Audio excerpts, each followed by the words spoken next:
बिस्मिल्लाहिर्रहमानिर्रहीम, अस्सलाम वालेकुम, सुबह बखैर और खुश आमदीद मॉर्निंग विद करामी। दुआ उम्मीद यही आप जहाँ कहीं हैं बिल्कुल ठीक ठाक हो, जिंदगी मजे सुकून और खैरियत के साथ गुजर रही हो।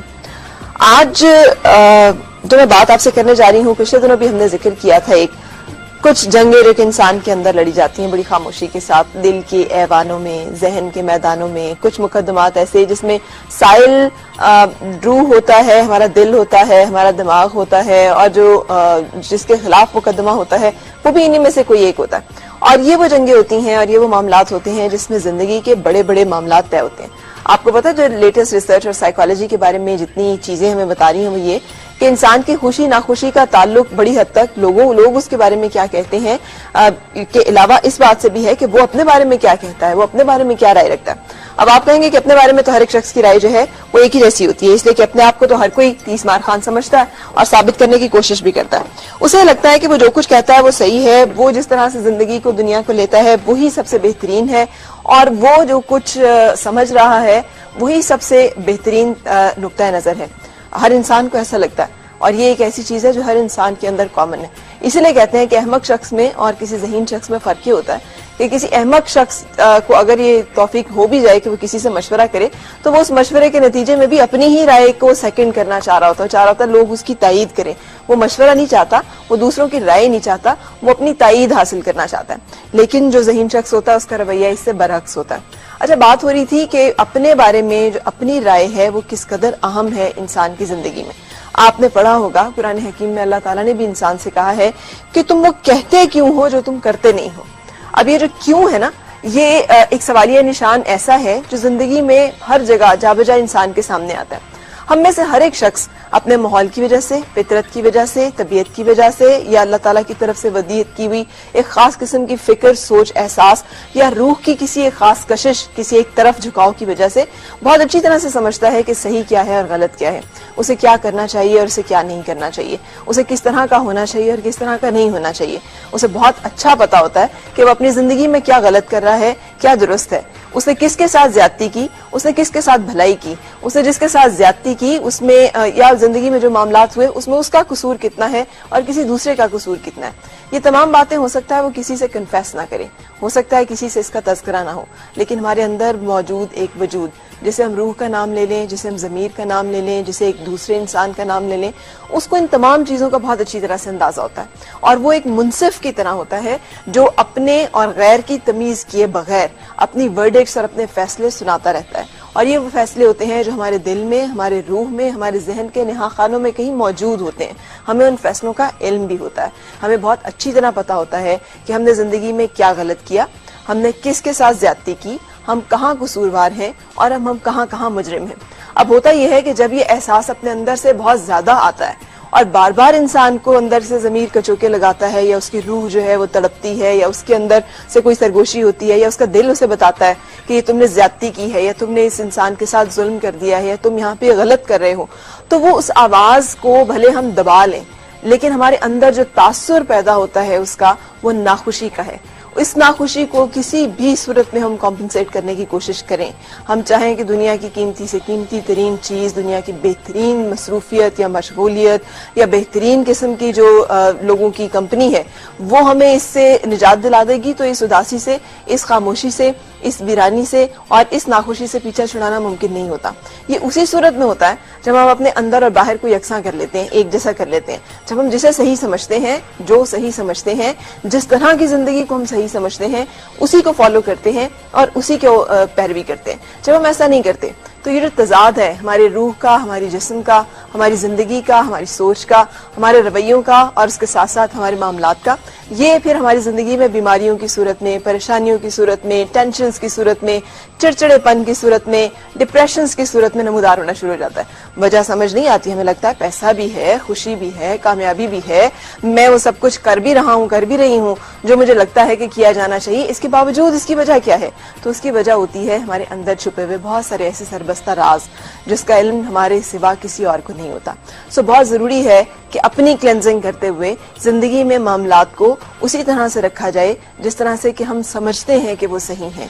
और अगर हमें लगे कि हम ऐसा नहीं कर पा रहे तो जहां जहां पर ये तजाद हो उसे कम करते चले जाएं, ताकि हम अपने अंदर खुशी के हासिल करने के साथ साथ इस मुआशरे में भी अपना रोल मस्बत और बेहतरीन तौर पे अदा कर सकें। ये एक डिस्कशन हो रही थी कल, और एक नया सी एक फील्ड है, सिंटोलॉजी उसे कहते हैं, और उसमें इस तरह की बहुत सारी चीजें जो है वो डिस्कस की जाती हैं। नफ्सियात से मुझे बहुत दिलचस्पी है, इसलिए कि मुझे लगता है कि एक इंसान को समझने के लिए जितने लोगों ने, इंसानों ने कोशिशें की हैं वो सब बड़ी दिलचस्प हैं। उनके सब की अपनी अपनी इंटरप्रिटेशंस हैं। कोई किसी रवैये को, कोई किसी सोच को, कोई किसी अंदाज को किस तरह से समझता है, क्या नाम देता है, वो तमाम चीजें बड़ी दिलचस्पी का बायस है और इससे मदद मिलती है वाकई हमें बहुत सारी चीजों को समझने में। आइंदा आने वाले दिनों में मैं लाइन अप करने की कोशिश कर रही हूँ किस तरह का सेगमेंट जिसमें हम इस तरह की चीजों को ना सिर्फ समझ सके बल्कि अगर ऐसे मसाइल जिंदगी में हो तो उन्हें हल करने की तरफ भी चल सके। लेकिन खैर, इस बात को यहाँ पे छोड़ते हुए आज के प्रोग्राम की जो तफसील है वो मैं आपके साथ शेयर करती हूँ। आज सबसे पहले हम हमेशा की तरह हमने जो एक सिलसिला शुरू किया हुआ है वजन में कमी और उसके साथ साथ एक हेल्दी फूड का, जिंदगी में लाइफस्टाइल चेंज का, उसको आपके साथ डिस्कस करेंगे। हमारी फिटनेस एक्सपर्ट लुबना और उसके साथ तलत अपनी रेसिपीज के साथ किचन में हमसे मिल रही हैं, और आज हम आपके साथ जो रेसिपीज शेयर कर रहे हैं उनकी लिस्ट भी आपके साथ। आज फ्रूट सैलेड भी होगा, स्मूदीज भी होंगी, सूप्स भी होंगे, जरा डिफरेंट वेराइटी के, और लुबना जो है वो आज अपनी टिप्स जो है वो भी आपके साथ शेयर करेंगी। इसके बाद हम चलेंगे अपने मेहमान से मुलाकात की तरफ, और आज जिस मेहमान से हम आपकी मुलाकात कराने जा रहे हैं वो पाकिस्तान की करंट अफेयर्स इंडस्ट्री, पाकिस्तान की करंट अफेयर्स जो साइड है जिसमें कि हम रोजाना ऐसे प्रोग्राम्स देखते हैं जिनका ताल्लुक हमारी जिंदगी, मुल्क, हालात, सियासत से जुड़ा हुआ होता है। सो उसमें एक बड़ा मुदब्बर किस्म का और एक बड़ा माकूल किस्म का प्रोग्राम जो है वो करते हैं। मैं बड़ा एडमायर करती हूँ उनके तहम्मुल मिजाजी की वजह से, उनके पुरसकून और धीमे अंदाज की वजह से उनके प्रोग्राम को। सो नदीम मलिक साहब हमारे साथ होंगे, उनसे हमारी गपशप मुलाकात जो है वो आज शो का हिस्सा है, आप देख सकेंगे। कोई भी सवाल प्रोग्राम के किसी भी हिस्से में आपके जहन में हो तो आप कॉल करके शो में शामिल हो सकते हैं। पहले मैं लूंगी एक ब्रेक जो कि हमेशा ली जाती है, और उसके बाद होगी आपसे मुलाकात।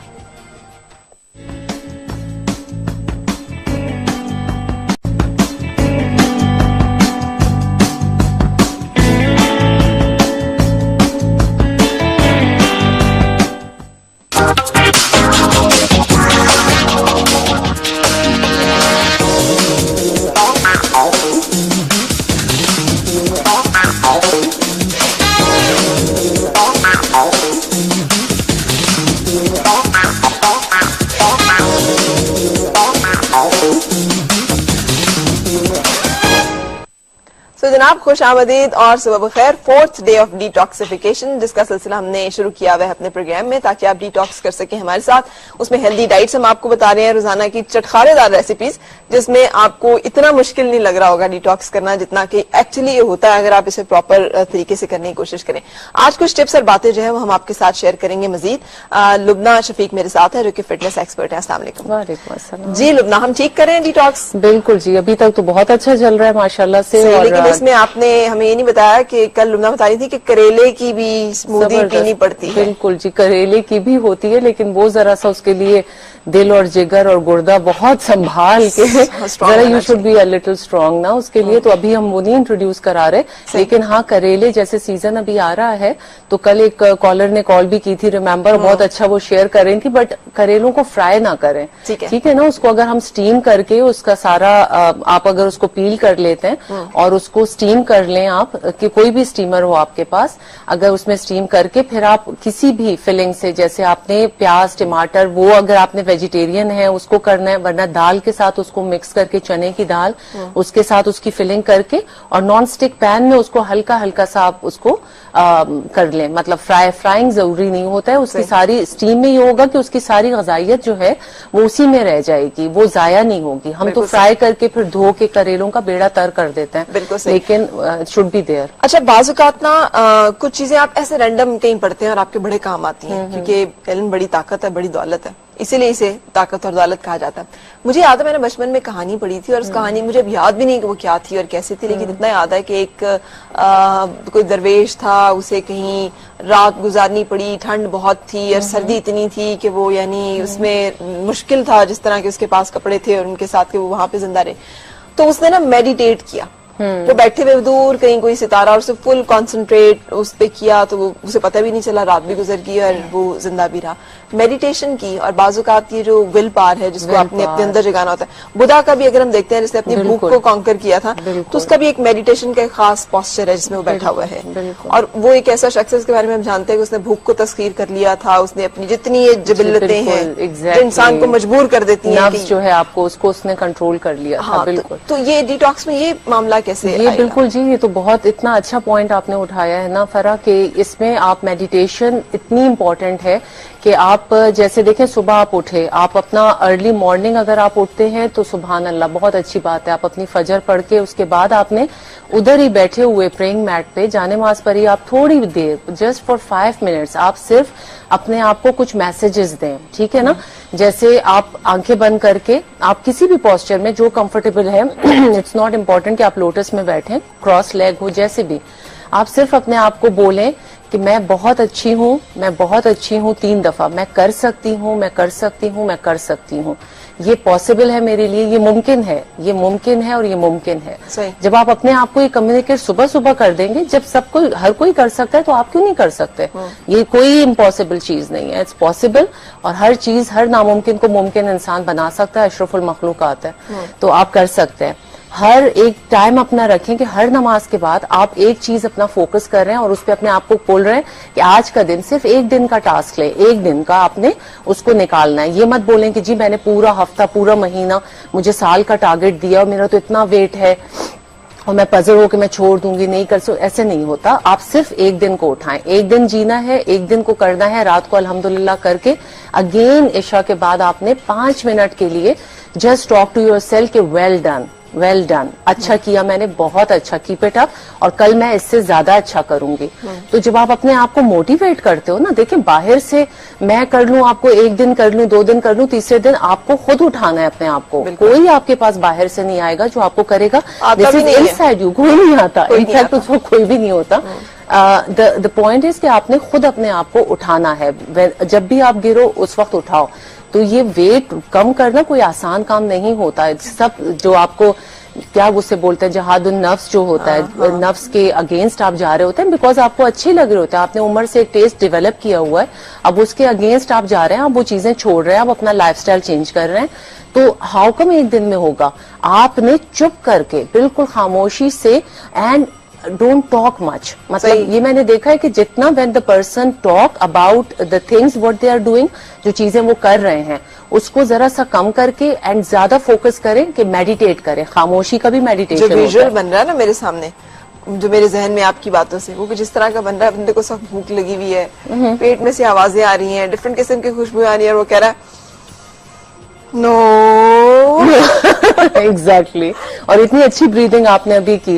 द ब्रीदिंग इज, देखिए इस पे मैं एक और ऐड करूं कि हम लोग इतनी शैलो ब्रीदिंग करते हैं अपनी यहाँ से और चेस्ट से, हमारा जो डायफ्राम है उसको हम यूज ही नहीं करते। जैसे अभी आपने कहा no, you know, it's just कि अगर आप इधर से अपनी ब्रीदिंग को फोकस करें और यहाँ से ब्रीथ करें तो आपका एंजाइटी लेवल आपका डाउन होता है, ठीक है। जो आपको स्ट्रेस हो रहा है, जैसे अभी आपने बात की कि वो चिड़चिड़ापन अभी आप इंट्रो में बोल रहे थे, तो वो चीजें सारी जो है ना वो आपकी सुबह सुबह धुल जाती हैं। Fresh oxygen, you do the meditation, बाहर थोड़े से स्ट्रेचेस कर लिए, वॉक पे चले गए, बहुत उसको वावेला ना मचाए, मैं तो ये भी नहीं कर सकती, मैं ये नहीं कर सकती, मेरे बच्चों का मसला, मेरा इसका, नो नो नो नो, जब करना है तो देयर इज नो एक्सक्यूजेस।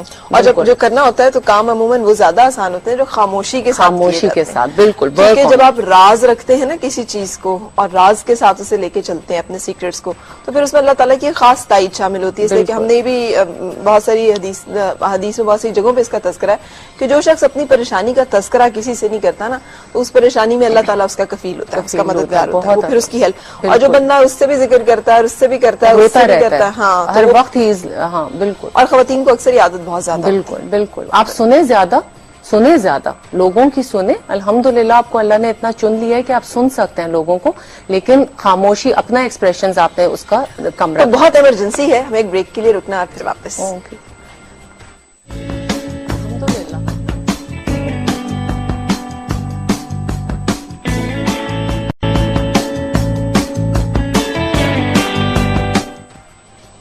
खुशामदीद और सब खैर जनाब, हमारा किचन भी बिल्कुल तैयार है लुबना, और मेरा ख्याल है आप भी आ जाए, हम किचन में चलते हैं। आज क्या क्या बन रहा है तलब किचन में? पर आज भी बहुत, पता नहीं, मुझे तो बहुत अच्छी लगती हैं सब्जियां, इसलिए मुझे तो बहुत अच्छा लग रहा है सारा। सब्जियां बनाना? हाँ बिल्कुल बिल्कुल, क्योंकि मुझे भी मौका मिला कि मैं इतनी वैरायटी सब्जियों सबसे पहले तो ये बीन स्प्राउट्स हम आपको हाँ, दिखा दें, जो हमने आपको बताए थे कि ऐसे मूंग की साबुत दाल, इसे लेकर आपने भिगो दिया, रात भर भिगो दिया, और भिगोने के बाद फिर आपने इसका पानी निकाल दिया और इसको किसी मलमल के कपड़े में डालकर तो इसको जब आप लटकाएंगे तो इसके अंदर से इस तरह से निकल आएंगी इसकी जड़ें। लेकिन डेली 2 टाइम इस पे पानी का छींटा कैमल, अगर आप दिखा सको, आप थोड़ी हाइट पे हो तो उसकी वजह से शायद आसान हो जाए लोगों के लिए समझना। नहीं, इस तरह से आराम से निकलेंगी, जितनी इसकी जड़ें निकलेंगी उतना अच्छा होगा। अगर आप चाहें तो मार्केट में अच्छे सुपर स्टोर्स पे इसके पैकेट्स भी मिल जाते हैं, वो खरीद लें और वो बना लें। अपने बनाए तो ज्यादा बेहतर है, घर के ना अच्छा। ताजा होंगे। इट्स रिच, बहुत ये ज्यादा इसमें प्रोटीन बहुत ज्यादा होता है, क्योंकि हम ले नहीं रहे प्रोटीन थ्रू आउट, इतना ज्यादा गोश्त तो वो नहीं खा रहे, उसमें प्रोटीन होता है। तो उस लिहाज से इस पे अगर सिर्फ लीमू थोड़ा नचोड़ कर और इसको जैसी भूख लग रही है तो आपने अपने एक बोल में डाल के और उसको खाते गए, जब भूख लगी तो ये आपकी भूख भी दबा देगा। अच्छा, ये डिटॉक्स का और कोई फायदा हो ना हो, अगर हम किसी जंगल में रह जाएं, बिल्कुल सर्वाइव कर बिल्कुल। कि जितनी बेजायका चीजें खाने का, इसमें बंदे को उसका टेस्ट कितना देखें हम चखते भी नहीं है। ऐसे होता है कि हाँ जी कभी खा लिया तो उठा लिया, वरना ये कौन कौन सी चीजें इतनी अच्छी तरह से हमने। इस डिटॉक्स का एक फायदा होगा कि हम खाने के लिए जीना जो है ना वो छोड़कर जीने के लिए खाना जो है वो शुरू कर देंगे। तो ये शिफ्ट अगर आ जाए तो थोड़ी सी थोड़ा इसकी आदत हो जाए ना, तो ये आदत बहुत अच्छी है, बहुत अच्छी है। क्योंकि मैं आजकल पहले से ये आप सिर्फ हम यहाँ पे जो शो करते हैं ना, ये करके जब मैं घर जाती हूँ मेरा दिल चाहता है कोई भुनी हुई कोई सख्त चीज नहीं। अच्छा मुझे बताएं, डिटॉक्स 1 हफ्ता तो कर लिया, उसके बाद क्या करना है? उसके बाद हम आपको डाइट प्लान बताएंगे कि इन्होंने शुरू से जो है ना वो क्या लेना है। मुर्गे मुसल्लन से शुरू करना है? आपने कल आहिस्ता सुनी थी ना क्या क्या? हाँ बिल्कुल। तो कोई मटन कढ़ाइयाँ नहीं खानी। अच्छा। लेकिन हाँ ये है कि हम सुबह उसी तरह से एक फ्रूट के साथ शुरू करेंगे, इसलिए कि आपका जो मैदा है वो अभी आदत उसको उसी तरह से है थोड़ी सी। तो थोड़े से प्याज को हल्का सा लाइट ब्राउन कर, प्याज को मैंने 1 चाय का चम्मच देसी घी में, इसको देखें ये आराम से ब्राउन हो गया। हम ये सोचते हैं कि घी होगा तो ब्राउन होगा, लेकिन नहीं, ये देखें जरूरत ही नहीं, ये जरूरत ही नहीं। इसमें 1 चम्मच मैंने लहसुन डाला है और 1 चम्मच अदरक डाला है। और मैं इन दोनों चीजों को बहुत ज्यादा नहीं पकाती, हमेशा बहुत थोड़ा सा पकाती हूँ। अब मैं इसमें डाल दूंगी टमाटर, पहले मैं डाल देती हूँ ताकि वो जले ना। 2 टमाटर है बड़े साइज के। और मैंने इसमें जो सब्जियां ली हैं, पर आज आप प्लीज सब्जियां जरा दिखा दें। हरा चना मैंने तारीफ कर रही थी, हरा चना मैंने लिया है। हाँ, पालक है इसमें, और इसमें ये एक चनार है, और इसमें ये छोलिया है, और उसमें मटर है। मटर इस साइड में आपको नजर नहीं आ रहे होंगे, ये मटर है, कचनार है, पालक है, ये छोलिया है। ये 8 डिफरेंट किस्म की सब्जियां हैं जो हमने मिक्स वेजिटेबल में डाली। ये आज ये सारी सब्जियां आजकल अवेलेबल हैं, आपको मिल सकती हैं मार्केट में कन्वीनियंटली। तो से मिलता तो सारा कुछ है, और हम खाते भी हैं, लेकिन हम इतना भून के इतना ऑयली करके सारा उसका बेड़ा गर्क हो जाता है बेसिकली। अच्छा, इसमें हल्दी जा रही है। अच्छा, एक चीज मैं बिल्कुल सबके सामने ही पूछ रही थी लुबना से, लुबना चाट मसाला हम किसी चीज में इस्तेमाल कर सकते हैं?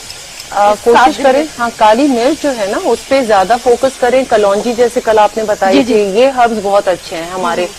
जीरा हो गया, काला जीरा, सफेद मिर्च, काली मिर्च, नमक कम से कम हम यूज करें तो बहुत अच्छा है। धनिया जैसे आप यूज करें, हल्दी बहुत अच्छी है, लेकिन लाल मिर्च और चाट मसाले जो है ना ये जरा हम अपने कम करें तो ज्यादा अच्छा है। और वैसे भी तलत, यानी इन चीजों की भी अगर आप इतनी क्वांटिटी में खाना शुरू करेंगे तो मेरा ख्याल है वो भी अच्छा नहीं है। हाँ, क्वांटिटी खा ही नहीं सकते, इसलिए कि इसको तो चू इतना करना पड़ता है। जब चाट मसाला डाल देंगे तो फिर खाई जाएगी। वो मैं बस इसलिए मेरे जहन में आ रहा था कि मैं आज फ्रूट सैलेड जो बनाना है उसके लिए पूछ लूं। धनिया पाउडर क्या आ रहा है? कॉलर है हमारे साथ। अस्सलाम वालेकुम। कैसी हैं प्यारी सी सरा? मैं ठीक हूँ, आप कैसी हैं? शुक्रिया पूछने का। मैं बिल्कुल ठीक हूँ, और जो है आपका प्रोग्राम सबसे डिफरेंट, सबसे अलग है, और इतना अच्छा लगता है ना। इसका सारा फॉर्मेट बहुत अच्छा है, और आजकल तो आप बहुत ही अच्छा दिखा रही हैं कि ये डाइट प्लान बता रही हैं, और ये सारा कुछ बहुत ही अच्छा है। और सरा मैं आपके लिए एक ना शेर पढ़ूंगी। बिल्कुल से उदास ना हो प्लीज। नहीं, उदास नहीं है। हमने तो गुल की, चांद की, तारों की बात की थी, तमाम अहले अंजुमन का गुमा आप पर गया। और जो है आप मुझे बहुत अच्छी लगती हैं, आपके तमाम सेगमेंट बहुत अच्छे होते हैं। शुरू में जो आप बोलती हैं ना, इतना प्यारा बोलती हैं, हमें बहुत अच्छा लगता है। मैं सारे बच्चों को जब घर पर होते हैं ना बच्चे स्कूल से छुट्टी, मैं आपका प्रोग्राम सुनवाती हूँ। इतनी प्यारी आपकी जो शुरू में बात आप करती हैं ना, रोजाना की जो बात होती है बहुत अच्छी होती है। और जो है, और आपके प्रोग्राम में जो भी आप टॉपिक लेकर आती हैं वो जबरदस्त होते हैं। बहुत शुक्रिया। और जो है ये आज डाइट प्लान के हवाले से मैं एक बात शेयर करना चाहूंगी कि ये जो करेले की बात हो रही थी ना, आज तो मैं इसी पर बात करूंगी कि करेले का पानी अगर निकाल कर पिया जाए ना, तो इससे ये चेहरे की छाइयां खत्म हो जाती हैं, क्योंकि ये मैंने खुद आजमाया है। अच्छा। और अगर कोई रोजाना इस तरह नहीं पी सकता है तो उसमें थोड़ा सा शहद और लीमू का रस डालकर पिए आप। डाइट भी बहुत अच्छी है ये, यानी कि ये खूबसूरत भी बनाता है और वैसे भी फायदेमंद है। चले, God bless you, thank you so much. तो आपने भी अपनी एक हमारे साथ शेयर की, जिसे कहते हैं ना टिप, बड़ी बात, बड़ा वस्फ होता है उन लोगों का जो अपना कोई भी सीक्रेट जो है वो शेयर करते हैं। अक्सर लोगों से आप पूछे ना कि आपने क्या किया है, आप कुछ लग रहे हैं, तो वो कहते हैं कुछ भी नहीं, कुछ भी नहीं, हमने तो कुछ किया ही अक्सर नहीं। यही होता है। हाँ, लेकिन मैं उनकी बात एक वो करना चाहूंगी कि वो कह रही थी कि करेले के पानी में अगर थोड़ा सा शहद, तो मैं ही कहना चाह रही थी थोड़ा सा शहद कुछ नहीं करेगा, दिल को तसल्ली हो तसल्ली हो जाएगी, जाएगी। शहद है इसमें। पर अब आप फिर इसको एक्सप्लेन करें। अच्छा, ये मैं नहीं कर सकती इसमें, ये बातू है। अच्छा, मैं आज जान के बड़ा कुछ छेड़ रही हूँ। ये बातू है। आज मैंने जो सूप बनाया है वो बातू और मूंग की दाल के साथ है। मूंग की दाल मैंने छिलके वाली ली है, आप छिलके के बगैर भी ले सकती है, लेकिन मेरा ख्याल था कि छिलका ज्यादा अच्छा, ज्यादा बेहतर है, इसलिए मैंने लिया फाइबर है। होता सिर्फ इतनी ही मैंने लिया है, 2 टेबलस्पून भर के मूंग की दाल, और उसके बाद इतना ही बाथू मैंने लिया है। ये बाथू हम अक्सर सरसों के साग में डालते हैं, और वैसे तो हमें पता ही नहीं इसको कुछ करना था, लेकिन लुबना की वजह से मुझे पता चला कि इसका सूप बहुत अच्छा बनेगा। घर में जब भी साग बनता है तो मेरी अम्मा कहती है बाथू पाया है। बाथू आया, हाँ। बाथू हमने आज बाथू पा देता है। बाथू नहीं मिला। बाकी आज जब हमने ये बाथू जिस पा देता है। मौसम में आता है ना, आप देखें कि सर्दियों में आता है और आपको फ्लू का बहुत इशू होता है सर्दियों में, तो दिस इज बेस्ट। ये आपको जितना आप पी सके ना, कि दिन में डेली इसका एक प्याला निकाल के, तो फ्लू से आप बचे रहेंगे। और अभी जैसे इसका मौसम बस जा रहा है, तो जितना इसका फायदा उठा सकते हैं और इसको पी लें। बिल्कुल फाइबर भी है, फुल मील है ये कंप्लीट। अच्छा, तो हमने मूंग की दाल का और बाथू का सूप बना लिया। तकरीबन मैंने 3 गिलास इसमें पानी डाला था, क्योंकि दाल फूलती है थोड़ी, और फिर ये देखें इतना रह गया हमारे 2 मतलब कप के जितना रह गया ये। इसमें मैंने बाथू और मूंग की दाल को प्रेशर कुकर में थोड़ा सा इसको पकाया, क्योंकि वरना दाल फिर पकती नहीं है। और इसमें सिर्फ मैंने लहसुन के 3-4 जवे डाले थे। इस वक्त मैं इसमें अदरक डाल रही हूँ, पिसा हुआ। And that's it. नहीं, थोड़ा नमक मिर्च तो डालनी है। अच्छा, नमक मिर्च डालनी है। नमक और काली मिर्च इसमें जाएगी। So, क्यों ना जब इसे प्रेशर देने लगे उसी वक्त नमक जी मिर्च डाल के करना था, लेकिन ये कि मुझे चूंकि दिखाना था तो इसलिए मैंने फिर वो छोड़ दिया, वरना तो हर चीज को इकट्ठा ही डाल के हमें रखना है। और काली मिर्च इसमें जाएगी। और मैं लुबना से पूछती हूँ, अगर आप कहें तो ये जो है बिल्कुल ये भी इसमें डाल दें? बहुत ऊपर से गार्निश करें। गार्निश करेंगे। जो शिमला मिर्च है वो भी अच्छी आ रही है, उसको बारीक काट के और ये स्प्राउट्स ऊपर से डाल के उसको पिए। ये कंप्लीट मील है। और ये आप अगर 3 दिन 4 दिन ये 5 दिन जिन्होंने किया है, उनको खुद अपनी स्किन, जैसे ये बता रही थी अभी, तो ये सारी चीजें ऐसी हैं कि जो अच्छे फॉर्म में आपकी बॉडी को जा रही है। पूरी क्लिनजिंग भी हो रही है और आपको उसकी सारी जो फायदे हैं वो पूरे आपको मिलेंगे। यानी अगर रात को लोड शेडिंग हो जाए तो स्किन इतना काम कर जाएगी कि यूपीएस की जरूरत ना पड़े। मुझे वो जुगनू और परिंदा याद आ गई ना, कि गम है क्यों रात है अंधेरी, मैं राह में रोशनी करूंगा। अच्छा, बिल्कुल। और इसमें आप लेमन भी स्क्वीज करके ना, कोशिश करें कि अब लीमू भी बहुत अच्छे हैं, तो आप जब भी इसका एक प्याला लें उसमें थोड़ा सा स्क्वीज करके इसमें भी डाल सकते हैं आप। ठीक है। तो जैसे हम लोगों के जरा टेस्ट बर्ड्स जो हैं वो ज्यादा इस तरह के बने हुए हैं कि चटपटे खाने, स्पाइसी, तो उसके लिए आप फिर लेमन का इस्तेमाल करें। बिल्कुल ठीक है। अच्छा, इसमें मैंने ये किया कि मैंने मटर और हरा चना जो था वो तो मैंने कच्चा ही रखा, लेकिन इसको मैंने थोड़ा सा स्टीम कर लिया था, क्योंकि थोड़ा टाइम ज्यादा लेती है कचनार पकने में। अच्छा, हाँ, लेकिन कचनार जो है इसका थोड़ा सा सैला टेस्ट होता है, सो जिन लोगों का टेस्ट नहीं, पर इसको अच्छी तरह भून लेंगे। और दूसरा, मैं इसमें एंड में दही डाल के इसको दम लगाऊंगी, उससे इंशाल्लाह इसमें थोड़ा फर्क दम पड़ेगा। तो जिस चीज को लग जाए, इसका कलर भले वो पीर साहब का हो या भले वो दूसरे वाला हो। अच्छा, वैसे लोग इस तरह भी वजन कम करते हैं ना, दम लगा के। दम मारो दम। ये कुछ हाँ, ये और कुछ आजकल ये मिसकॉन्सेप्ट है बहुत- लोगों का, क्या बच्चियों वाकई का होता है? स्पेशली। अब वजन तो बंदा खुदा ना खास्ता बीमार हो जाए तो उसमें जितना कमाल कम होता है, तो डिपेंड करता है कि आपने रास्ता कौन सा चूज करना है। बिल्कुल नहीं, जलना गुड़ना भी शुरू करते हैं हम सारा से। नहीं, हम सायों के जलने गुड़ने से नहीं वजन कम होता। नहीं, खुद उनके ऊपर। अच्छा अच्छा, वो जो दम वाला है, मतलब मुख्तलिफ ऐसी मेडिसिन हैं, आप एज फिटनेस एक्सपर्ट कि जी ये खा लें तो वजन कम हो जाता है। कुछ लोग एक हफ्ते में क्रैश कोर्सेज के, हम एक हफ्ते में आप वजन में देखें पहले इतनी थी खातून अब इतनी हो गई है। बिल्कुल, इस तरह की चीजें आप समझती हैं कि इफेक्टिव है? देखिए लॉन्ग लास्टिंग नहीं होते हैं ना। अगर आपने तो एक चीज करनी है तो फिर डिटॉक्स भी तो हम हफ्ते का कर रहे हैं, तो इसी चीज को आप करें। हेल्दी भी है, नुकसान भी नहीं देगा आपको। अब जैसे ही अभी आप बात कर रही थी, हैश एक ऐसी चीज है कि जो ले रहे हैं लोग वेट रिड्यूस करने के लिए, लेकिन आप देखें कि उसके साइड इफेक्ट्स मैंने खुद देखा है उन बच्चियों को कि जिनका बिल्कुल जल भुन जाते हैं। अब इतनी बुरी एक चीज है, उसको क्यों अडेप्ट करें? फ्रेशनेस खत्म, आपकी स्किन का बेड़ा फर्क हो गया, बाल गिर रहे हैं, अंदर से हीमोग्लोबिन आपका खत्म हो गया, फिर आपका स्टेमिना जीरो हो गया, तो फायदा उन चीजों का तो फायदा फिर नहीं है। बिल्कुल नहीं है। अस्सलाम वालेकुम जी, क्या हाल है आपका? अस्सलाम वालेकुम। वालेकुम अस्सलाम जी। मैं सलमा बात कर रही हूँ, क्या हाल है? मैं ठीक हूँ सलमा, आप कैसी हैं? मैं ठीक ठाक, बाकी शुक्र। फराह, आप बहुत अच्छी लग रही है, आपका ड्रेस बहुत अच्छा लग रहा है, आपका हेयर स्टाइल बहुत अच्छा लग रहा है। बहुत शुक्रिया, thanks to my designer collage. हम आपका प्रोग्राम बहुत शौक से देखते हैं। बहुत शुक्रिया, थैंक यू। अच्छा, कुछ पूछना चाह रही हैं आज डिटॉक्स प्रोग्राम के हवाले से? मेरी आज पहली बार कॉल मिली है, मुझे बहुत खुशी हो रही है। चलें, थैंक यू सो मच। सो हम तलत जो रेसिपी बता रही है बहुत अच्छी है, हम उसको फॉलो कर रहे हैं। ठीक है, गुड, कीजिएगा और फिर हमें फीडबैक भी देना आपने कि किस तरह का रिजल्ट आपको मिला है। नहीं मिलेगा तो हम लुबना से पैसे वापस देंगे। मुझे मनी बैक गारंटी, अगर एक हफ्ते में वजन कम ना हो तो पैसे वापस। ये क्या चक्कर होते हैं अभी, ये कैसे होता है?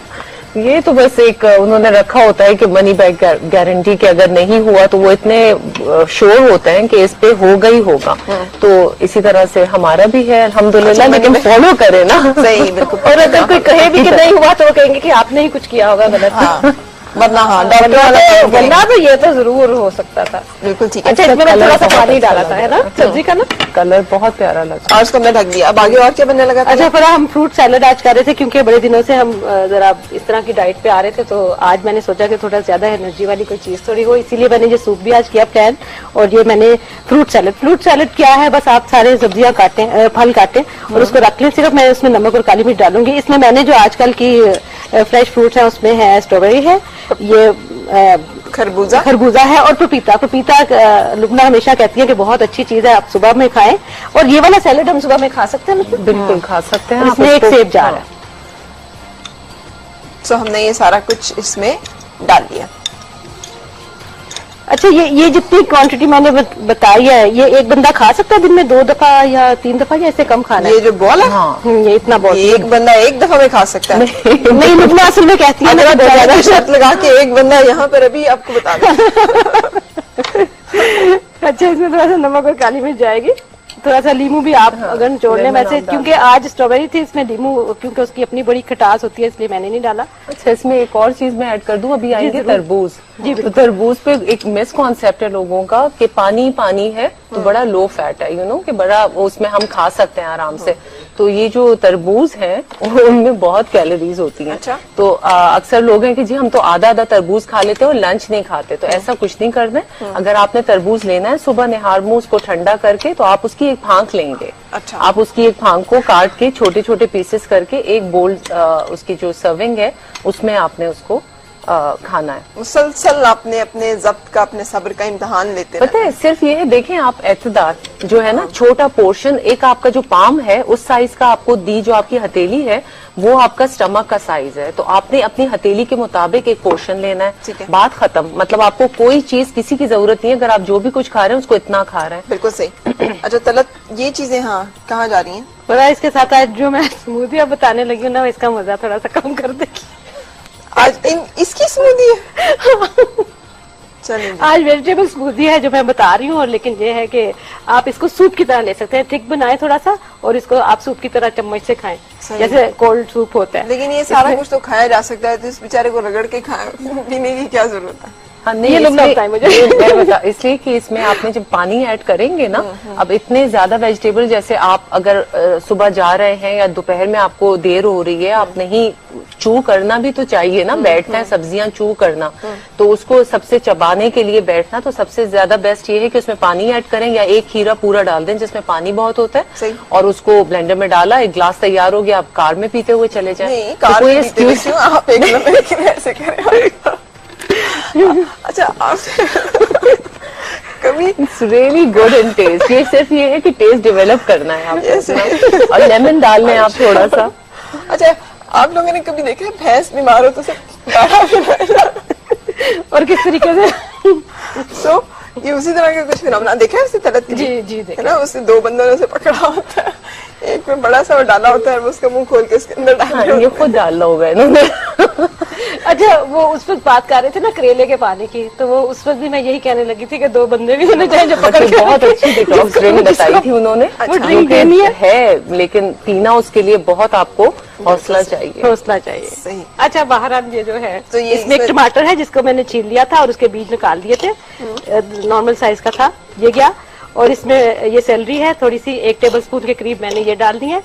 आधा खीरा है, इसको छील के बीज निकाल लिए, और हरा प्याज है थोड़ा सा। बिल्कुल सही। अच्छा, मैं आपको बताऊं, बाज़ हम एक्सपेरिमेंट करने से भी इतना डरते हैं।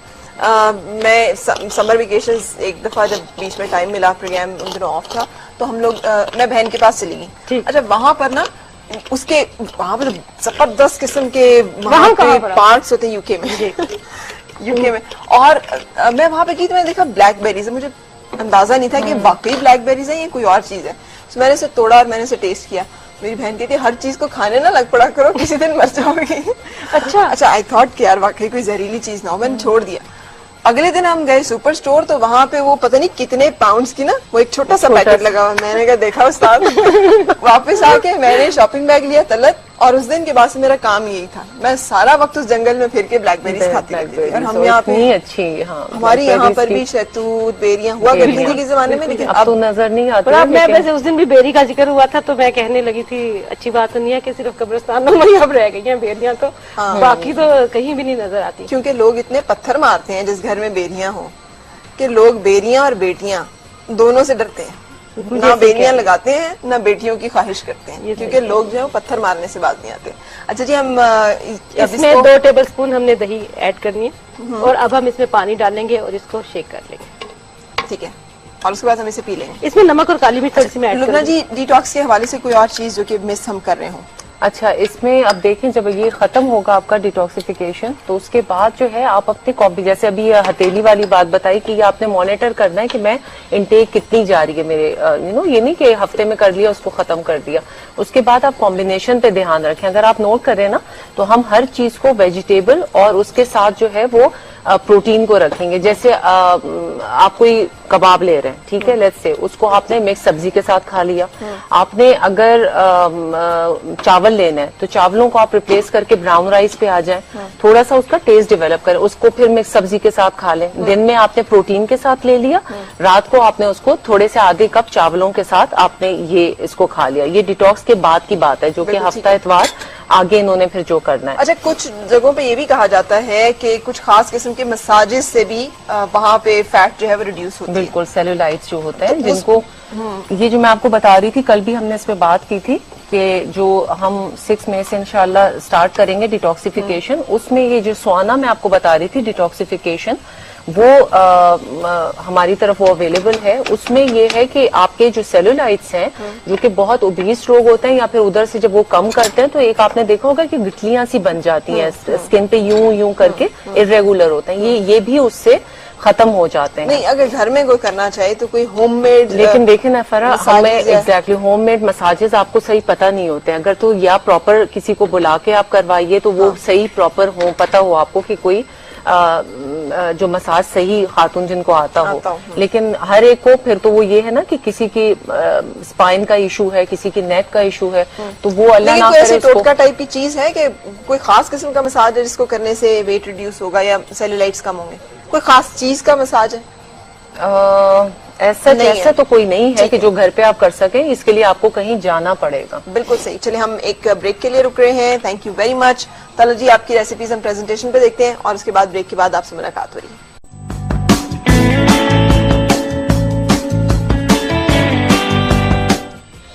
खुशामदीद और सबब खैर जनाब, आपकी मुलाकात कराऊंगी अपने आज के मेहमान से जो बड़े धीमे, बड़े ठहरे, बड़े सुलझे हुए अंदाज में बहुत सारे मुश्किल मौज़ूआत पे बात करते हैं और उनसे बात करते हुए कहीं अफरा तफरी का, गहमा गहमी का, कहीं इस तरह का एहसास नहीं होता कि जैसे बहुत ही जो नौबत है वो यहाँ तक पहुंच गई है कि आपको दूसरे को डांटे बगैर, डपटे बगैर, लड़े बगैर, मारे पीटे बगैर गुजारा नहीं हो सकता। यही खूबसूरती है इनके प्रोग्राम की। एक अरसे से एक अंदाज को साथ लेके चल रहे हैं और आजकल की बहुत सारा अंदाज के बदलने के बावजूद इन्होंने अपना अंदाज नहीं बदला है। मेरे साथ है हमारे बहुत सीनियर न्यूज एंकर और बड़े जबरदस्त प्रोग्राम होस्ट, मेरे साथ है जनाब नदीम मलिक साहब जो कि कमाल जर्नलिस्ट भी हैं। अस्सलाम वालेकुम। वालेकुम अस्सलाम, बहुत शुक्रिया फरा, आपने बड़े पॉजिटिव अंदाज में जो कुछ कहा, मैं उसके लिए शुक्रिया। I admire you for that. और मेरा ख्याल है बहुत सारे मेरे जैसे लोग जो हैं जिन्होंने होता है कि कंटेंट सुने और वो जज्बात की गर्मी से ज्यादा जरा जहन की लॉजिक एंड रीजनिंग पे जाएं, वो फिर इस तरह की चीजें देखने पे जरा कोशिश होती है कि देख लिया जाए स्विचिंग में।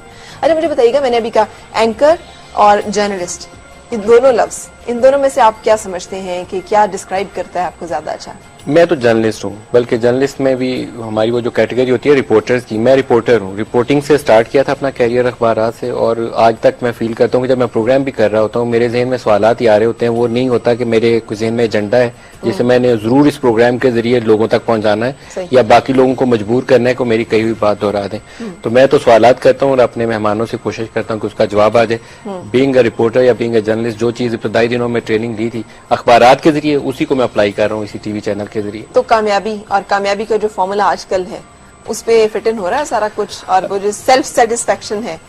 अच्छा, इसमें फिर आप भी प्रोग्राम कर रही होंगी, मॉर्निंग शोज में भी आजकल वो जिन भी निकाले जाते हैं। मेरे ख्याल में आपने कभी जिन नहीं निकाला होगा या वो कोई सांप शांप लेके या कोबरा लेके नहीं बैठी होंगी। तो उसके बगैर भी अगर प्रोग्राम चल रहा है तो शोज के लोग वो मौजूद हैं जो इस तरह का प्रोग्राम देखना चाहते हैं। तो मैं अपने ऊपर भी जब देखता हूँ तो मुझे 23-24 साल हो गए इस प्रोफेशन में। पहले अखबारात में, फिर टीवी चैनल्स आए तो इब्तदाई दिनों से भी मैं भी और तला साहब ने भी स्टार्ट कर दिया था। तो मैं सरवाइव कर रहा हूँ। तो इसका मतलब है कि उस तरह की व्यूअरशिप मौजूद है जो मेरे जैसे प्रोग्राम भी देखना चाहती है, जिसमें एक दूसरे के ऊपर ना पानी का गिलास फेंका गया, ना तू तकार हुई है, ना लड़ाई हुई है, बल्कि जो मेहमान ज्यादा शोर शराबा कर रहा हो और मेरी बात नहीं सुन रहा हो तो मैं कोशिश ये करता हूँ कि उस मौके पे ब्रेक ले लूँ ताकि इसे थोड़ा सा कूल डाउन होने का मौका मिल जाए और फिर नॉर्मल गुफ्तगू पे आ जाए।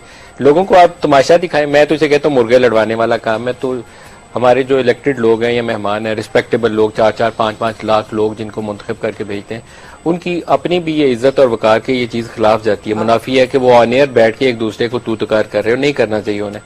तो बीइंग एंकर या मॉडरेटर मेरा रोल भी ये नहीं होना चाहिए कि मैं उन्हें इंकरेज करूं कि वो एक दूसरे से लड़ पड़े ऑन एयर प्रोग्राम में ताकि मेरा प्रोग्राम रेटिंग में उस दिन ज्यादा ऊपर आ जाए। ठीक है, तो गुफ्तगू तो होनी चाहिए, लड़ाई नहीं होनी चाहिए। तो रेटिंग की ख्वाहिश नहीं है आपको? रेटिंग एक डिसेंट लेवल पे रहनी चाहिए, जो चैनल के लिए कमर्शियल वायबिलिटी है उसकी प्रोग्राम की बरकरार रहे, क्योंकि चैनल जब ये काम कर रहा है तो उसकी बिजनेस वायबिलिटी उसके लिए जरूरी है। बिल्कुल फ्री ऑफ कॉस्ट वो नहीं रन कर सकते इसको, ना वो उस तरह की नेशनल सर्विस प्रोवाइड कर रहे हैं कि जेब से खर्चा डाले जाएं और प्रोग्राम चलाते जाएं। तो उसकी वायबिलिटी इतनी जरूर होनी चाहिए कि जो स्पॉन्सर्स हैं उसको एटलीस्ट उतनी स्पॉन्सरशिप जरूर दे रहे हो कि जो चैनल है उसकी कॉस्ट अफोर्ड कर सके, क्योंकि ये प्राइम टाइम प्रोग्राम है। तो प्राइम टाइम प्रोग्राम में अगर वो चैनल अपनी जेब से इन्वेस्ट कर रहा है तो ज्यादा अर्सा फिर आपको वो रखेगा नहीं, फिर वो कहेगा भाई जी खुदा हाफिज आप कहीं और जाके कुछ करिए। बिल्कुल सही, लेकिन आपके सैलरी पैकेजेस इंप्रूव करने में, एक चैनल से दूसरे चैनल पे स्विच मारने में, जो कि आजकल हम न्यूज एंकर्स में बहुत ज्यादा देखते हैं, तो उसमें तो ये चीजें बड़ी काउंट करती हैं ना कि आप किस रेटिंग पे प्रोग्राम कर रहे हैं और कहाँ से आप छोड़ के दूसरे पे जा रहे हैं, तो क्या करें। तो आप अपनी सक्सेस या अपनी जो सेटिस्फेक्शन है उनको इन चीजों के साथ नहीं रिलेट करते या इनके साथ नहीं जोड़ते। अच्छा, मैं बाज चीजों में मेरे ख्याल में बहुत लकी रहा हूँ। एक तो मुझे जिन लोगों के साथ काम करने का मौका मिला वो मेरी एक गुड लक थी। फिर जिन ऑर्गेनाइजेशंस के साथ मेरी एसोसिएशन रही, पूरा कैरियर मैंने 3-4 जगहों पे पूरे कैरियर काम किया, तो वो लोग इस मामले में बड़े अकोमोडेटिव रहे हैं कि एडिटोरियल फ्रीडम देना, जो बीइंग ए जर्नलिस्ट मेरी अवलीन ख्वाहिश होती है कि सैलरी बाद में डिस्कस करूं, पहले ये पूछ लूं कि मुझे आप एडिटोरियल फ्रीडम कितनी दे रहे हैं, और उसी में आपका वो जर्नलिज्म आ जाता है कि आप कोई अनएथिकल प्रैक्टिसेस में इन्वॉल्व हो रहे हैं या नहीं हो रहे हैं। तो मैं इस मामले में अभी तक खुशकिस्मत हूँ कि जिन लोगों के साथ काम किया उन्होंने मुझे इस चीज के ऊपर इसरार नहीं किया, पुश नहीं किया कि मैं वो कुछ करूं कि जिससे प्रोग्राम में सिर्फ तमाशा तो होता रहे, जर्नलिज्म एक साइड पे हो जाए। उन्होंने मुझे अलाउ किया कि उसके अंदर एक जर्नलिज्म चलती रहे। सही, मेरे ख्याल में वो चीज मेरे एडवांटेज में गई। कितना किस में आप लकी समझते हैं खुद को कि आपने, जैसे आपने खुद कहा सीनियर जो न्यूज एंकर्स हैं उनमें से एक आप हैं जिन्होंने के करंट अफेयर प्रोग्राम एंकर्स जिन्होंने ऐसे टाइम पे शुरू किया, बहुत कम लोग इस तरफ थे, तो आप जब तक एस्टेब्लिश कर चुके थे अपने आप को। आजकल जो यंगस्टर्स आ रहे हैं उनको अपने आप को रजिस्टर करवाने के लिए इतनी बड़ी मार्केट में और इतने कॉम्पिटिटिव एनवायरनमेंट में बहुत सारा कुछ बाज़-औक़ात ऐसा करना पड़ता है जो वो करना नहीं चाह रहे होते, जिसमें प्रोग्राम इस तरह के करना या कंटेंट को कॉम्प्रोमाइज करना। तो आप नहीं समझते कि आप लकी हैं इसमें, या अगर आप पे भी प्रेशर आता तो स्टिल आप यही चूज करते जो आप आज कर रहे हैं? ये कहना मुश्किल है। जो लोग जिन्होंने बराह रास्त कैमरे के सामने आगाज किया है उनकी शायद फीलिंग और अंडरस्टैंडिंग इस प्रोफेशन की, इन एथिक्स की और तरह की होगी। मैंने जिन लोगों के साथ अखबारात में जिंदगी के इब्तदाई 10-12 साल गुजारे थे, वहाँ ये चीज इतना मैटर करती थी कि जॉब छोड़ना प्रेफर किया जाता था बनिस्बत इसके कि आप अपनी बाई लाइन के साथ छपी हुई स्टोरी में एक लाइन या एक सतर या एक लफ्ज के ऊपर कंप्रोमाइज कर जाए। तो मेरी इब्तदाई ट्रेनिंग उसी तरह से हुई थी, उन्हीं लोगों के साथ उठ बैठ के हुई थी। तो मुझे जब इस प्रोफेशन में मैंने स्विच भी किया तो अवलीन चीजें जो मेरे सामने रहती थी वो यही रहती थी कि मैं ऑन एयर अपने मुंह से वो बात ना कहूं जो बीइंग ए जर्नलिस्ट, एक जब मैं खबर लिख रहा होता था तो बाई लाइन जब मेरी छपती है, ऊपर मेरा नाम छपा हुआ है, तो नीचे मैं उसके कंटेंट पे अगर कंप्रोमाइज नहीं कर सकता तो इस प्रोग्राम में जो कंटेंट जा रहा है वो मेरी स्टोरी है, मेरी खबर है, उस पर भी मुझे कंप्रोमाइज नहीं करना चाहिए। मेरे लिए शायद उनकी वैल्यूज कुछ और तरह की है। सही। सॉरी। तो मैं बाज़ औक़ात ये महसूस करता हूँ कि जिन लोगों ने बराह रास्त जिनका सफर कैमरे के आगे हुआ है, बहुत बेहतर होता कि अगर वो न्यूज करंट अफेयर्स वाली कैटेगरी है तो वो कुछ अर्सा न्यूज रूम अखबारात के जो है वहाँ जरूर गुजार के आते। उससे उनको इब्तदाई जो ट्रेनिंग मिलेगी, जो चीजें सीखने में मिलेगी, टेम्परामेंट मिल जाएगा एक। हाँ। टेम्परामेंट भी होगा और उनकी जो न्यूज की अंडरस्टैंडिंग है वो डेवलप होगी। अभी न्यूज ये है कि आप कैमरा अपने इंफॉर्मेशन मिनिस्टर के आगे करें, परवेज रशीद साहब का एक छोटा सा 30 सेकंड का आपने क्लिप रिकॉर्ड कर लिया तो आपकी खबर बन गई है। हाँ। अखबारात के लिए ये खबर काफी नहीं है। इसे हम वो कहते थे कि वो एक बयान के ऊपर ही साइड शी साइड वाली खबर है, इससे आगे चल। तो इससे आगे इन्वेस्टिगेटिव जर्नलिज्म होती है, वो आपको सीखने से आती है, वो स्टेटमेंट से 30 सेकंड से आपको नहीं मिल सकती। सही। तो हमें तो एक फिक्रा या एक छोटा सा नंबर अगर मिल जाए, मैं इकोनॉमी पे रिपोर्ट करता रहा हूँ सारी उम्र, तो हमें एक नंबर अगर मिल जाता था तो उसके ऊपर हम स्टोरी पूरी बिल्ड करते थे कि ये आपकी बजट डेफिसिट है या ये ग्रोथ रेट है, तो पूरी स्टोरी उसे एक नंबर के ऊपर बिल्ड करनी है। तो उसके लिए यू हैव टू इन्वेस्टिगेट, थोड़ा सा आपको 3-4 लोगों से डिस्कस करना पड़ता है। वो चीज अब लैग करने लग गई है। ठीक है। सो आप अपने आप को एक कामयाब, मुतमईन और खुशहाल शख्स समझते हैं? मुतमईन अपनी कामयाबी से? मैं सेटिस्फाइड मैं अपनी जिंदगी से, क्योंकि मैं बाई चॉइस इस प्रोफेशन में आया था। कोई एक्सीडेंटल नहीं था मेरा जर्नलिज्म में सफर। मेरे वालिद एक बिजनेस में थे, छोटा सा बिजनेस था। तो मैंने इब्तदाई दिनों में ग्रेजुएशन के बाद अपने वालिद के साथ उसी बिजनेस में कुछ अर्सा उनके साथ गुजारा, साल 6 माह। फिर मुझे लगा कि ये सिर्फ पैसे अर्न कर लेना, कमा लेना, इससे मुझे वो सेटिस्फेक्शन नहीं मिल रही जो मिलनी चाहिए। जर्नलिज्म एक ऐसी चीज थी जो मुझे अट्रैक्ट कर रही थी, मैं इसमें था नहीं। लेकिन मैंने अपने पूछा वाले से भी और भाई बड़े से भी, वो लिखते थे शौक में किसी जमाने में कुछ मैगजीन। पैसे भी नहीं इतना मिला करते थे इसमें। जितने उस जमाने में पैसे मिलते थे उससे मेरे ख्याल में 4-5 गुना ज्यादा पैसों में मेरा यहाँ इस्लामाबाद में गुजर बसर होता था। लेकिन घर में छोटा था, बहन भाई भी बड़े थे, वालिदैन भी थे, तो मुझे ये था कि फैमिली से उन दिनों सपोर्ट मिल गई।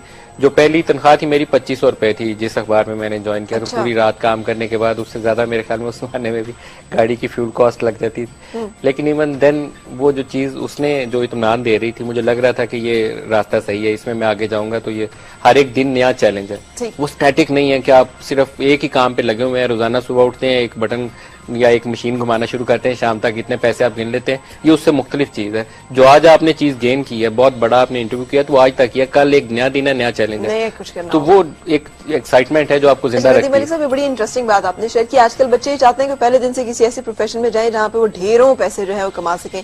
तो आप एक ऐसे फील्ड को मुंतखब कर रहे हैं जिसमें कि आपको नजर आ रहा है कि आप भी इतने पैसे नहीं कमा सकते। तो क्या चीज फिर इंसान को ड्राइव करती है? और ये जो एक कामयाबी है किसी भी प्रोफेशन में एक्सीलेंस तक पहुंचना या अपने आप को मनवा सकना, इसमें क्या चीजें दरकार होती हैं? एज जर्नलिस्ट हम आपसे चाहेंगे इस पे आपका राय और जवाब।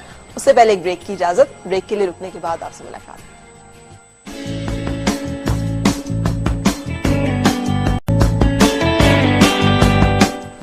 खुशामदीद और सुबह खैर जनाब। हमारे बड़े senior news and current affair anchors Nadeem Malik साहब आज मेरे मेहमान हैं। उनसे हमारी गपशप और मुलाकात आप देख रहे हैं। मैंने आपसे सवाल किया था जाते हुए कि घाटे का सौदा आदमी किस बेस पे करता है जो कि पैसे कम नजर आ रहे हैं, लेकिन आपने इसको वैसे प्रोफेशन मुंतखब किया? पहले तो मोटिवेशन होनी चाहिए, क्योंकि अखबारात की जिंदगी इतनी आसान नहीं थी और रिपोर्टर्स के लिए जहां सैलरीज भी नहीं थी, अखबारात में तो सैलरीज नहीं थी, अभी भी काफी कम है as compared to TV channel. TV channels का पे स्ट्रक्चर कंपैरेटिवली बहुत बेहतर है अखबारात से। इंग्लिश अखबारात में बेहतर थी और उर्दू में तो बिल्कुल ही कम थी। ठीक है। लेकिन अगर आपका थोड़ा ज़हनी रुझान हो तो पैसे उस जमाने में 20-22 साल या 23 साल की उम्र में शायद आपको कम अट्रैक्शन होती है, उस चीज की एक्साइटमेंट ज्यादा होती है। लेकिन अगेन वो जो फ्रेम ऑफ माइंड होना चाहिए, राइट फ्रेम ऑफ माइंड होना चाहिए कि आप किस काम के लिए जा रहे हैं। इसमें भी एक्सप्लॉयटेशन वाली पार्टीज भी मौजूद हैं जो बदनामी का बायस बन जाती हैं, और वो लोग भी हैं जिन्होंने सारी उम्र बहुत अच्छा काम किया और इस प्रोफेशन को वहां तक लेकर गए जहां आज है। इंग्लिश जर्नलिज्म में पाकिस्तान में बहुत बेहतरी हुई है। इन्वेस्टिगेटिव रिपोर्ट्स आई, कुछ ऐसे लोग सीनियर लेवल पे आए जिन्होंने इंकरेज किया इस चीज को कि वो रिपोर्टर्स चाहे दिन में एक स्टोरी फाइल कर रहे हैं लेकिन उसके पीछे 3-4 रेफरेंसेस मौजूद हैं, तो उनकी कंट्रीब्यूशन है। जहां आज चैनल खड़ा है उनके लिए शायद पैसे मोटिवेशन नहीं होगी, यकीनन इसकी वो एक्सीलेंस थी जो उनको यहाँ तक लेकर आई, और वो बाहर से ज्यादा पैसे कमा सकते थे लेकिन यहाँ कम पैसों पे वो काम करते रहे। बहुत से लोग हैं जिनकी कंट्रीब्यूशन की वजह से आज जो हमारे वो अखबारात ने वो एक खास स्टैंडर्ड जो है वो उसको हासिल कर पाए। बिल्कुल सही है, लेकिन जिंदगी गुजारने के लिए पैसा ही दरकार होता है। आप कहीं भी बिजली का बिल जो है वो हक से, थप्पी से नहीं अदा कर सकते। आपका चेहरा देखकर कोई भी आपको बिजली का बिल जो है वो लेने से इनकार नहीं कर देगा। जो आपकी ड्यूज है वो आपने देने ही देने। सो ये जब जिंदगी की प्रैक्टिकलिटीज का सामना हो और रियलिटीज बड़ी हार्श हो, तो उस वक्त आप जो चॉइसेस करते हैं वो क्या इसी बेस पे होती हैं, इसी बेस पे होनी चाहिए कि आप क्या करना चाहते हैं, भले उसमें आपको लग रहा है कि वक्ती तौर पे फायदा इतना नहीं है। जब फरम मुझे तो अल्लाह ताला ने जिंदगी में बड़ी आसानियां दी हैं। कभी वो चंद दिन अगर लगा है कि थोड़ी सी मुश्किल के दिन है, कि मेरे ख्याल में बहुत ही शॉर्ट लिव्ड टाइम था, वो ज्यादा अरसा सर्वाइव नहीं किया, कंटिन्यू नहीं किया उस टाइम ने। सही। अगर आपकी ग्रीड यह है कि मुझे कल सुबह आधी इस्लामाबाद की प्रॉपर्टी पे कब्जा करना है, तो फिर तो शायद मेरे लिए लिमिट कोई नहीं है। ठीक है। फिर तो मैं वो छुरियां तेज करके तो बैठ जाऊं। तो अगर यह है कि मुझे जिंदा रहने के लिए क्या चीजें दरकार हैं, तो वक्त के साथ हर चीज है वो जो दुनिया में अल्लाह ताला ने सहूलत दी है वो मेरे पास है। मैंने उन चीजों के लिए दौड़ नहीं लगाई, मुझे खुद से मिलती गई, आसानी पैदा रही मेरे लिए। अल्लाह ताला ने मुझे बहुत आसानी दी इस मामले में। अगर 4 दिन लगा कि थोड़ा सा फाइनेंशियली क्रंच है तो 5वें दिन आसानी आ गई। मुझे कभी जिंदगी में ये पीछे मुड़ के देखूं तो ये मैं आपको बताया 23-24 साल इस प्रोफेशन में गुजार दिए हैं। शायद ही जिंदगी के वो चंद दिन होंगे जिसमें ये मुझे लगा हो कि थोड़ा सा क्रंच है, अदरवाइज मैं आसानी में रहा हूँ। किसको क्रेडिट देते हैं अपने जिंदगी में? कोई ऐसी शख्सियत जिसका आप समझते हैं हिस्सा है, बहुत गहरा असर है, या उनके बगैर आप यहाँ तक पहुंचना मुमकिन नहीं था? शायद अगर 2 मुझे चुनने हो नाम कभी भी जिंदगी में, तो वो अपनी माँ और बाप का ही नाम है। क्योंकि जो चीजें जिंदगी में मेरे लिए प्रायोरिटी बनी, ये जिसमें पैसों का मामला भी है और जिंदा रहने के लिए क्या दरकार है, ये मैंने उनसे लर्न किया था। मेरे वालिद की जब वफात हुई तो उनके नाम पे कोई प्रॉपर्टी नहीं थी, कोई चीज नहीं थी, वो ओन नहीं थे करते। और ना मैंने जिंदगी सारी कभी उनके पास ये लालच देखा था कि उनके पास बहुत सारे पैसे हों। हम जिस जमाने में उनकी डेथ भी हुई है तो मैं उन्हें कहता था कि अबू कुछ पैसे पास रखा करें। अखबारात पढ़ते थे, बस उन्हें यही होता था, मैगजीन और अखबारात ले लें, नई खबरें क्या आई हैं तो अपने पास रखा करें, जब आपको कोई चीज पसंद हो तो आप ले लिया करें। तो वो कहते थे वहां एक जगह बनी हुई थी घर में कि यहाँ रख छोड़ा करो, जितने मुझे चाहिए होंगे ना वहां से उठा के वहीं रख दूंगा, जेब में नहीं रखने। और मुझे ये थोड़ी सी अनयूजुअल चीज लगती थी कि एक आदमी है जिसे पैसे से बिल्कुल बेगर्ज है, उसे जरूरत ही नहीं है पैसे की। और यही चीज माँ में देखी थी कि उनकी वफात के बाद जिंदगी में कभी ख्याल ही नहीं आया। मैं छोटा था घर में, वो लाडले बच्चे के साथ जैसे माँ बाप का बर्ताव होता है, तो कभी जिंदगी में ये मुझे एहसास ही नहीं हुआ, सारी उम्र नहीं एहसास हुआ। ये मैं ऑन एयर आज सच बात बता रहा हूँ कि कभी ये एहसास नहीं हुआ कि माँ को भी कोई चीज घर में चाहिए। ये उनके फौत होने के बाद मैं अब सोचता हूँ, पीछे देखता हूँ कि कभी जिंदगी में ये हुआ होगा कि मुझे शूज चाहिए, मुझे पैंट चाहिए, किसी बहन भाई को कुछ चीज चाहिए, कोई बुक्स चाहिए, किसी ने कहीं जाना है या आना है। कभी जिंदगी में ये बात हुई नहीं कि अम्मी को भी ये चीज चाहिए। मुझे नहीं याद पड़ता कि कभी मेरी जिंदगी में कोई ऐसा दिन भी आया हो कि वो माँ की फरमाइश उस दिन घर में हो कि आज मुझे ये खाने को चाहिए, ये पहनने को चाहिए। तो ये वो इंस्पिरेशन है जो इस एज में जाके मुझे बहुत ज्यादा एक मेरे लिए मोटिवेशनल फैक्टर भी है और बहुत सारी जिंदगी की राह मेरे लिए आसान भी कर देती है। बिल्कुल सही, बिल्कुल सही। एक कॉलर आपसे बात करना चाह रहे हैं, उनको भी शामिल करेंगे। अस्सलाम वालेकुम जी, क्या हाल है आपका? क्या है आपका? बिल्कुल अल्लाह का एहसान, शुक्रिया पूछने का। बताइए क्या पूछना चाह रहे हैं नदीम मलिक साहब से? राबी मैं आप ये करते ना कि नदीम मलिक साहब से जो जर्नलिस्ट होते हैं ये हकाइक को आवाम के सामने लाते हैं। जी जी जी। एक जो सच है वो आवाम के सामने लाते हैं। हाँ। तो क्या इनकी जिंदगी को भी बहुत खराब लायक होते हैं? सही, आप साथ रहिए, हम इस बारे में बात करें। खास तौर पे इसमें एक एंगल और कि पाकिस्तान जो है वो जर्नलिस्टों के लिए खतरनाक तरीन ममालिक की जो टॉप फहरिस्त है उसमें शामिल है। तो क्या सच बोलने के क्या नताइज होते हैं? जिसका सामना करने के लिए तैयार होना वैसे तो अभी एक अफसोसनाक वाकया रजा रूमी वाला हुआ है, लेकिन बड़े शहरों में रह के हम लोग जो काम कर रहे हैं, कराची में भी वैसे वली खान बाबर वाला वाकया है, लेकिन कंपैरेटिवली हम लोग बेहतर पोजीशन पे हैं। सही। मैं इस्लामाबाद में बैठा खुद को बहुत महसूस करता हूँ। ठीक है। मुझे कुछ चीज कहते हुए खतरा महसूस नहीं हुआ आज तक की लेकिन तारीख में। बलूचिस्तान में जाके लेकिन रिपोर्ट वही करना- लोग जो मेरे साथी हाँ। ट्राइबल एरियाज में है, KPK बलूचिस्तान में है, इंटीरियर सिंध में है, उनकी जानों को बेपनाह खतरात हैं। उनको सेक्टेरियन ग्रुप्स भी मारते हैं, उनको हमारी फौजी एजेंसियां भी मारती हैं, उनको ये जो टीटीपी के ग्रुप्स हैं ये भी मारते हैं। मैंने तीनों का नाम इसलिए लिया है कि जिसकी शक्ल पसंद नहीं आती वो उसको अटैक कर देता है, इर्रिस्पेक्टिव के वो टीटीपी है, सेक्टेरियन आउटफिट है, कोई एथनिक ग्रुप है या हमारी कोई इंटेलिजेंस आउटफिट है, वो सबसे उनको खतरा दरपेश है। लेकिन मैं खुद को मैं फिर दोबारा दोहरा रहा हूँ कि कैपिटल में बैठे हुए मैं तो ISI के ऊपर भी बात करता हूँ, फौजियों के ऊपर भी बात करता हूँ, हुकूमत के ऊपर भी बात करता हूँ और बिला खौफ कर रहा हूँ। अभी तक अल्लाह का शुक्र है मुझे वो खौफ मानने नहीं आया कि जुबान रोकते। सही। और कोई लिफाफा शिफाफा भी नहीं आया, वो जो आते हैं कि जनाब आपने बहुत कौम मुल्क कौम की खिदमत कर ली, थोड़ी सी और करने की जरूरत है, तो उसके लिए आपकी जो खिदमत है वो अभी दरकार है। लिफाफे दो तरह के आते हैं ना, एक होते हैं कि वो आपकी जुबान बंदी के लिए होते हैं माली जरिए से, एक होते हैं कि वो उसके अंदर वो बुलेट साइन आता है उसके जरिए होते हैं। मुझे दोनों नहीं मिले, अल्लाह का शुक्र है मैं दोनों में सुर्खरू हूँ, बड़ी आसानी के साथ आपके साथ अभी भी बात कर रहा हूँ। अच्छा, रात को डर भी कर रहा था। डर के जब भी आप रुक के प्रोग्राम करते हैं ना सोच समझ के, तो लोग ये समझते हैं डर के शायद प्रोग्राम कर रहे हैं। और जो बंदा बैठ के कैमरे पे कहता है ना कि मुझे किसी की परवाह नहीं है, मैं किसी को नहीं समझता, वो भले परवेज मुशर्रफ है या कोई जर्नलिस्ट, हमारी आवाम उसको बहुत वो लेती है। मैं डरता वरता किसी से नहीं हूं। डरता वरता किसी से नहीं, जिसने जो करना है वो कर ले। पॉपुलर स्टेटमेंट है। हाँ, आपने मेरा जो भी करना है ना आप कर लें। ये एक बड़ी हमारे लोगों के हम लोग उसी बंदे को एकदम से एडमायर करना शुरू कर देते हैं। तो क्या दरकार होता है इस तरह की स्टेटमेंट देने के लिए?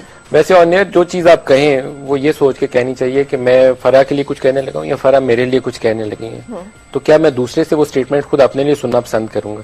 क्योंकि बीइंग ए जर्नलिस्ट कुछ चीजें हैं जहां पे मुझे दूसरे को क्रिटिसाइज करने का हक हासिल है। मैं उसकी पॉलिसी को क्रिटिसाइज कर सकता हूँ बेस्ड ऑन फैक्ट्स, उसके राइट्स एंड रॉन्ग्स के ऊपर बात कर सकता हूँ कि आप टीटीपी से एंगेज कर रहे हैं या उनके बंदे छोड़ रहे हैं तो इसके प्लस क्या हो सकती है, पाकिस्तान के लिए माइनस क्या हो सकती है, कहाँ हमें फायदे हो सकते हैं, कहाँ नुकसान हो सकते हैं।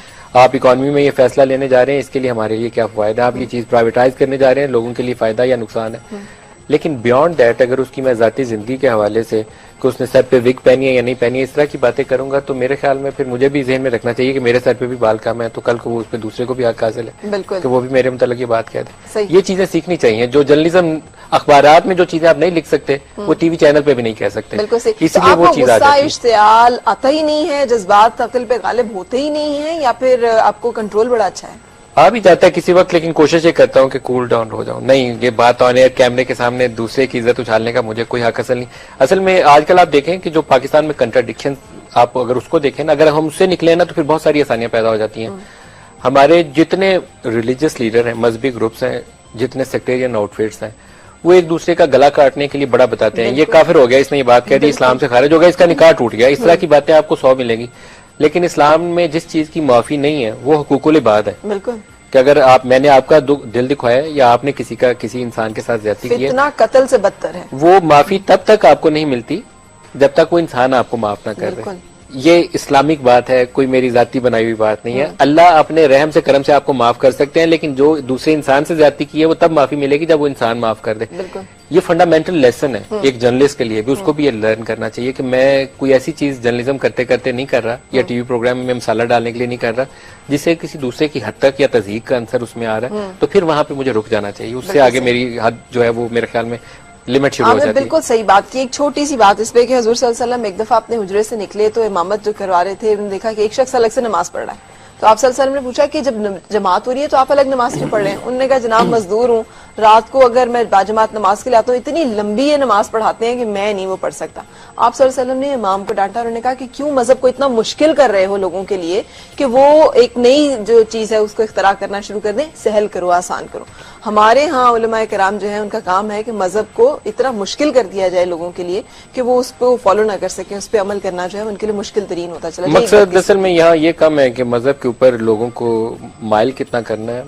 मसला तो यह है कि वो जो मजहबी पेशवा खुद जो है उसकी दुकानदारी बरकरार है, वो ज्यादा जरूरी है, क्योंकि वो डराएगा नहीं कि ये काफिर हो जाओगे, निकाह टूट जाएगा, तो फिर उससे पूछने कौन जाएगा। अगर वो इतनी आसानियां बता दे कि मजहब देता है आपको, इसमें पढ़ना थोड़ा सा चाहिए, पढ़ लें तो फिर काफी जिंदगी आसान हो जाएगी, फिर उन लोगों की अट्रैक्शन, उनकी दुकानदारी भी कम हो जाएगी। बिल्कुल। एक ब्रेक के लिए रुकने के बाद दोबारा आपसे मुलाकात।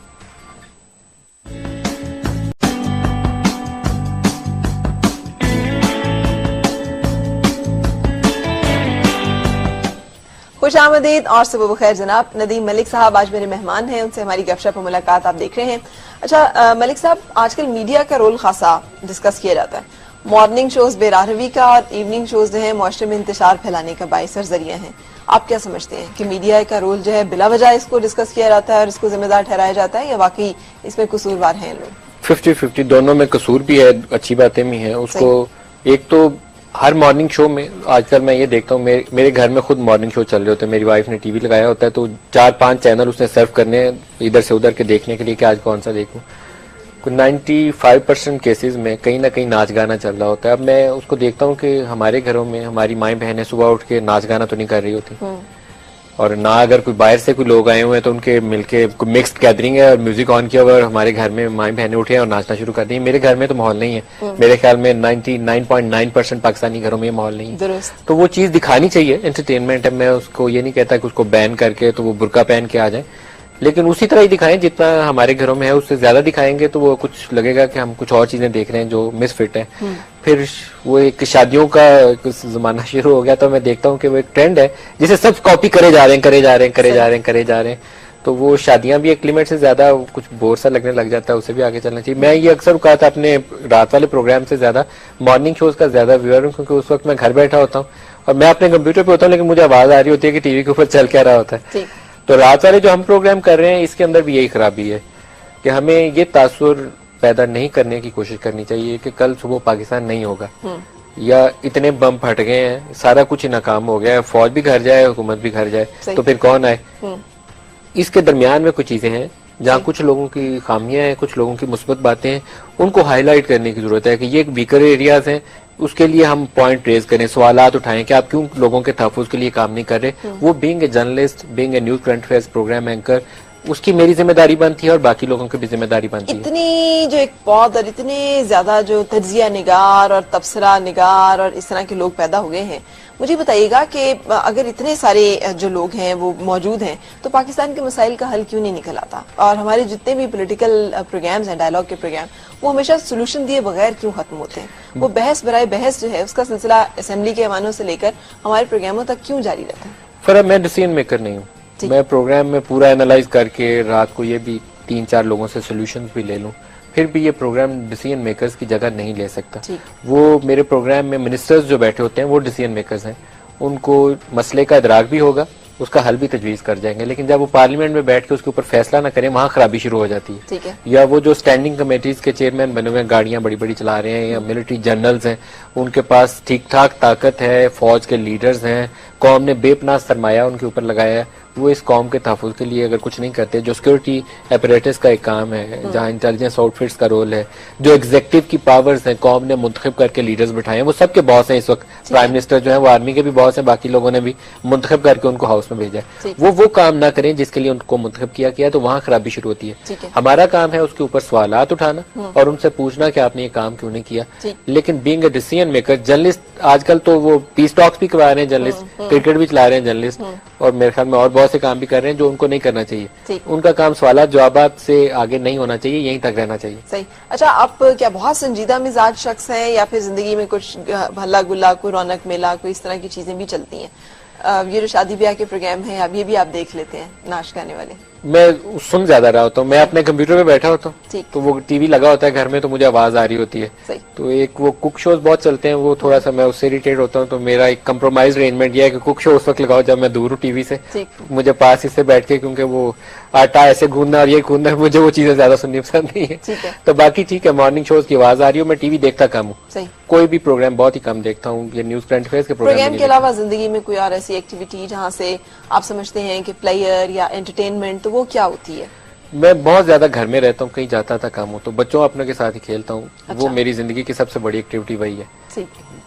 उनके साथ टेबल टेनिस भी खेल लेता हूँ, कोई वो बॉल खेल रहे हैं तो वो भी कर लेता हूँ, वही मेरी इंजॉयमेंट वही है। बाकी मैं कोई बहुत ज्यादा कहीं जाने आने वाला नहीं हूँ, कंप्यूटर है और मैं हूँ या कोई पढ़ रहा हूँ चीज, इसी में सारी जिंदगी इसी में गुजर गई। सही। एंड हु यू एडमायर, आप समझते हैं कि आप जिसको look forward to have a career like him और हर प्रोफेशन में पाकिस्तान में? हाँ जी। अगर ये कहें कि ये रोल मॉडल के तौर पर मुझे किसको फॉलो करना है, तो वो तो शायद मैं इतना आइडलाइज ना किसी को किया हो, लेकिन बहुत सारे ऐसे लोग हैं जिन्होंने जिंदगी में मुझे सीखने में बहुत सारी चीजें मदद की, उसमें इकरामुल हक साहब थे, वफात पा, जिन आज टीवी के साथ में पहले काम करता, इन्हीं का एक पेपर था। मेरे ख्याल में उस जैसे बंदे जर्नलिज्म में बहुत थोड़े हैं। Doctor Maliha Lodhi, the news अखबार में मेरी उनके साथ बहुत ज्यादा एसोसिएशन, मैंने अपने प्रोफेशन में बहुत ज्यादा चीजें जो सीखी वो उनसे सीखी कि अपनी जगह पे मजबूती से खड़े रह के किस तरीके से अपनी बात करनी है और दूसरे की तस्दीक भी नहीं करनी है। बहुत सारी चीजें थी जो मैंने इन दो लोगों से बहुत ज्यादा इस प्रोफेशन में सीखी। ठीक है, तो मैं उनकी आज भी तारीफ करता हूँ, आपके प्रोग्राम से भी दोबारा उनका नाम ले रहा हूँ। बहुत शुक्रिया। हम एक ब्रेक के लिए रुक रहे हैं, फिर आपसे मुलाकात।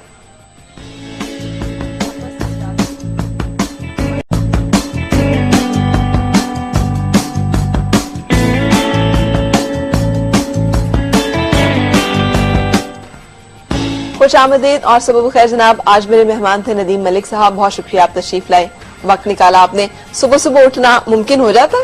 Are you morning person? मैं सुबह उठ के दोबारा सो जाता हूँ। अच्छा, तो और रात को देर तक जागने के रात बाद बहुत भी- देर तक जागता हूँ। तो उसके साथ जिंदगी के रूटीन मामलात मैनेज रहते हैं? कि आपने खासा वजन कम किया हुआ है, मुझे लग रहा है आप भी कोई डाइट शाइट प्रोग्राम नहीं, कोई डाइट प्रोग्राम नहीं कर रहा। और ये मैं बहुत ज्यादा मीठा खाना पसंद करता हूँ, तो आजकल मैं थोड़ा सा कोशिश कर रहा हूँ कि कंट्रोल करूँ, क्योंकि उम्र के साथ एक खास लिमिट से ज्यादा वेट बढ़ जाए तो आपके अपने लिए मुश्किल पैदा हो जाती है। Otherwise I am perfectly all right, no issue at all. You are a wonderful person. हमेशा आपसे मिलना बहुत अच्छा लगता है। बहुत जितना शुक्रिया, अच्छा आपने स्क्रीन पे, जितनी मतानत के साथ, संजीदगी के साथ और जहानत के साथ आप प्रोग्राम को लेके चलते हैं, आम जिंदगी में भी आपका मिजाज और रवैया बिल्कुल वैसा ही है, जो बड़ा मुश्किल होता है। लोग स्क्रीन पे वरना कुछ और आम जिंदगी में कुछ और चेहरा जो है वो रखते हैं।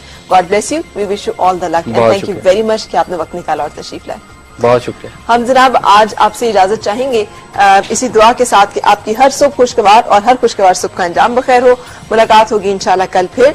रखिएगा अपना ख्याल और जाते जाते एक नजर हमारी आज की डाइट रेसिपीज पर जो आप बनाएं और ट्राई कीजिएगा। आपसे कल मुलाकात होगी, उस वक्त तक अल्लाह।